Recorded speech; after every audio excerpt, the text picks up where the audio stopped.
حضرت سیدنا سعید بن زبیر رضی اللہ تعالی عنہ فرماتے ہیں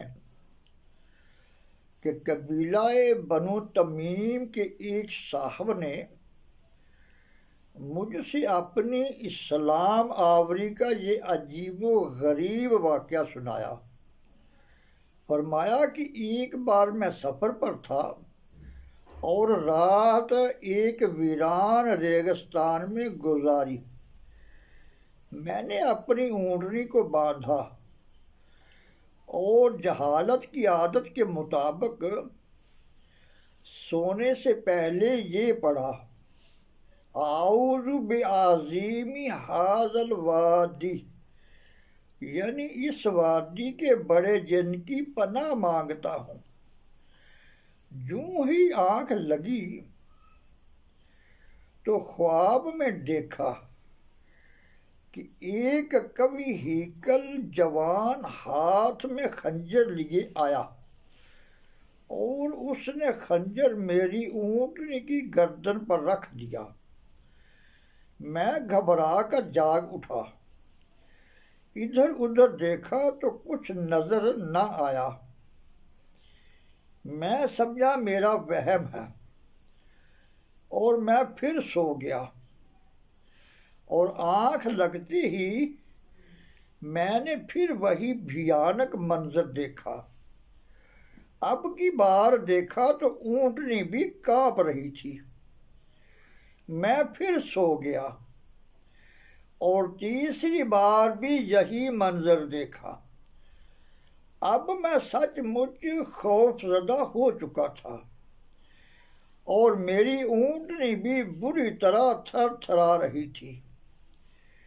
میں نے یوں ہی پیچھے مڑ کر دیکھا تو وہی جوان ہاتھ میں خنجر لیے کھڑا تھا اور ساتھ ہی ایک بوڑھا شخص اس کا بازو پکڑ کر اس کو اونٹنی کے پاس آنے سے روک رہا تھا، اور وہ دونوں آپس میں جھگڑ رہے تھے۔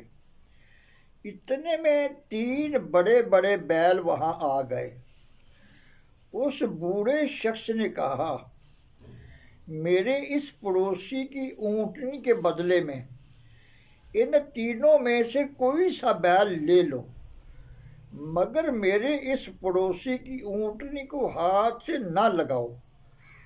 چنانچہ وہ نوجوان آگے بڑھا اور اس نے ایک بیل کو پکڑ لیا اور اسے لے کر وہاں سے چلا گیا۔ اب اس بوڑھے نے مجھ سے کہا، دیکھیے بھائی، اب آپ حضرات اس طرح کی بھیانک وادی میں کسی جن کے ساتھ پناہ مت مانگا کریں۔ اب ان کا زور اور طلسم ٹوٹ چکا ہے۔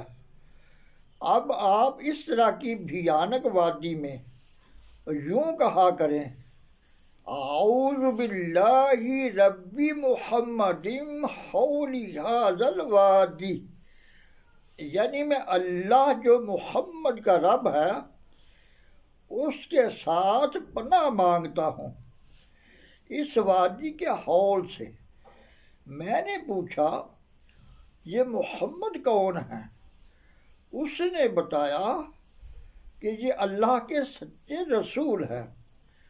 میں نے پوچھا، وہ کہاں رہتے ہیں؟ انہوں نے کہا، مدینہ منورہ میں۔